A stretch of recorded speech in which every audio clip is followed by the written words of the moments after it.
بسم اللہ الرحمن الرحیم۔ آج سیالکوٹ کے شہر ڈسکا کے انڈسٹریل ایریا میں موجود سٹاپ کلہوڑ موڑ پر میں نے اسے دیکھا تھا۔ اس کا تقریباً سارا جسم جلا ہوا تھا، چہرہ بھی جھلس کر انتہائی کری ہو چکا تھا۔ سب لوگوں کو چھوڑ کر وہ میرے سامنے آ کر دستے سوال ہوئی تھی اور مجھے کہا تھا کہ اللہ تعالیٰ کے نام پر ناشتہ کروا دو۔ میں نے اسے ناشتے کے لیے 500 روپے دیے۔ وہ ناشتہ لے کر آئی اور ضد کرنے لگی کہ میں بھی اس کے ساتھ بیٹھ کر کھاؤں۔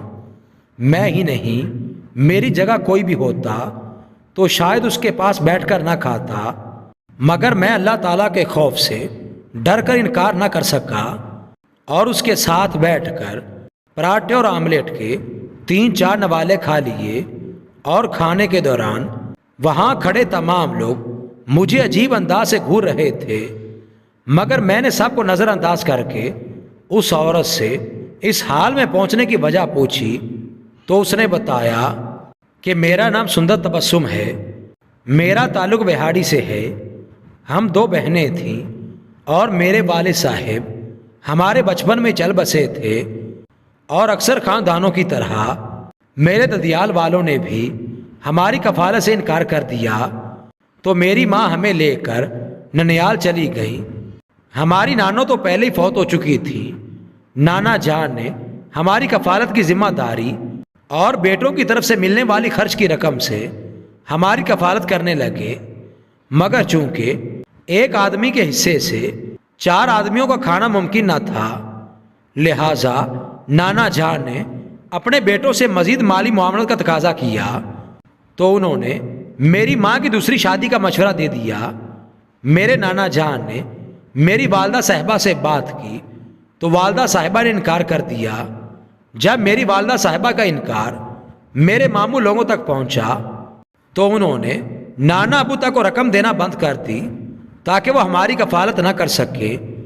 جب پھر بھی میری ماں دوسری شادی پر رضامند نہ ہوئی تو میرے ماموں لوگوں نے ہمیں اور نانا جان کو اپنے گھر سے نکال دیا۔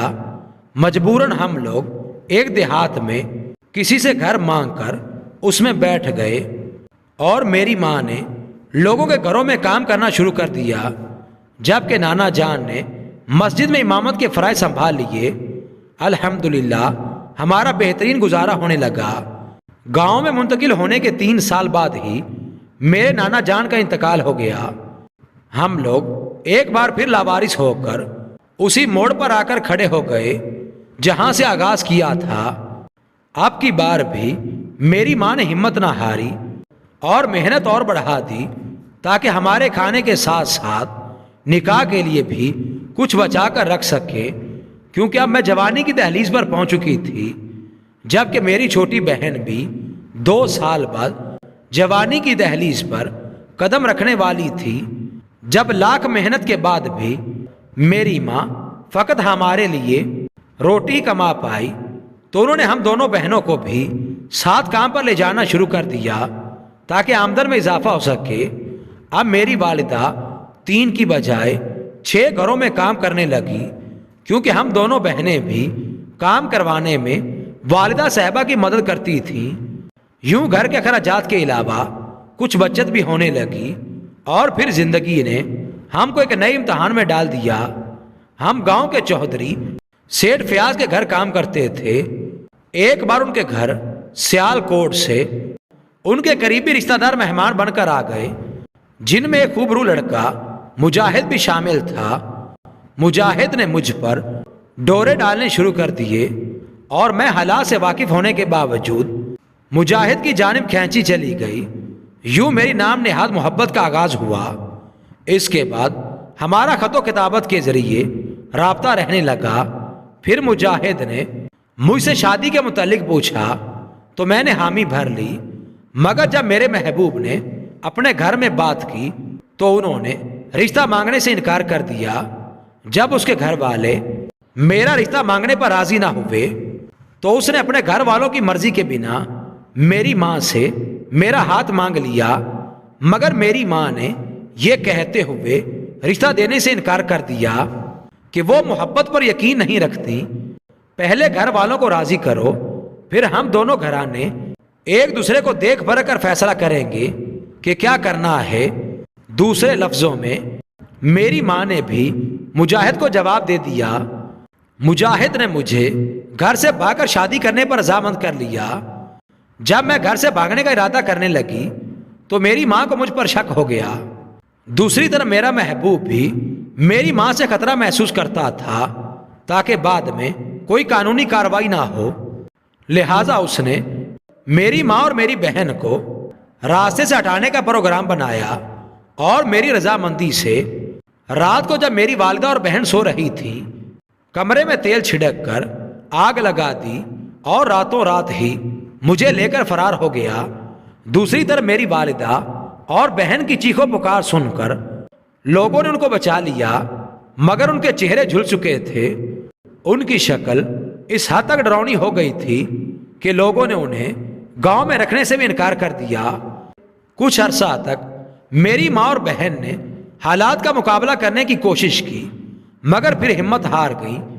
میرا گھر سے بھاگ جانے کا دکھ، جسم جھلس کر بدصورت ہو جانے کا دکھ اور کھانے کے لیے بھی کچھ میسر نہ ہونے کا عذاب، ان سب سے تنگ آ کر میری والدہ اور بہن نے خودکشی کر لی۔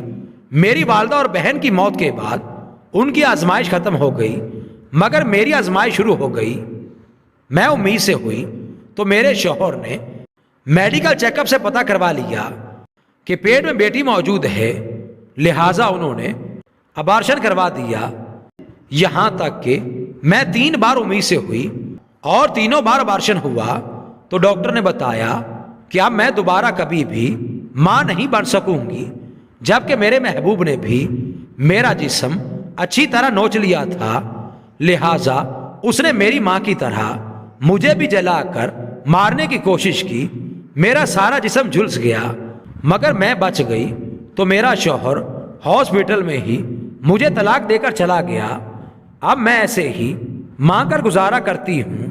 زیادہ تر لوگ مجھے دھتکار دیتے ہیں، مگر کچھ رحم دل لوگ اللہ تعالیٰ کے خوف یا اللہ تعالیٰ کی رضا کے لیے مجھ سے صلہ رحمی سے پیش آتے ہیں اور مجھے کھانا کھلا دیتے ہیں۔ میں نے بہت بار زندگی سے تنگ آ کر خودکشی کرنے کا سوچا ہے، مگر موت کے بعد مجھے ماں کا سامنا کرنے سے ڈر لگتا ہے، لہٰذا میں خودکشی بھی نہیں کرتی، مگر آپ سب لوگوں کو نصیحت ضرور کرتی ہوں کہ خدا را غیر محرم کی محبت کے نام پر والدین کی نافرمانی نہ کیجیے، انہیں اذیت نہ دیجیے۔ اللہ تعالی ہم سب کو راہ ہدایت پر قائم رکھے، آمین ثم آمین یا رب العالمین۔ اس کے بعد وہ ناشتہ کر کے اپنے راستے پر چل دی اور میں گہری سوچ میں ڈوبا ہوا اپنے راستے پر چل دیا۔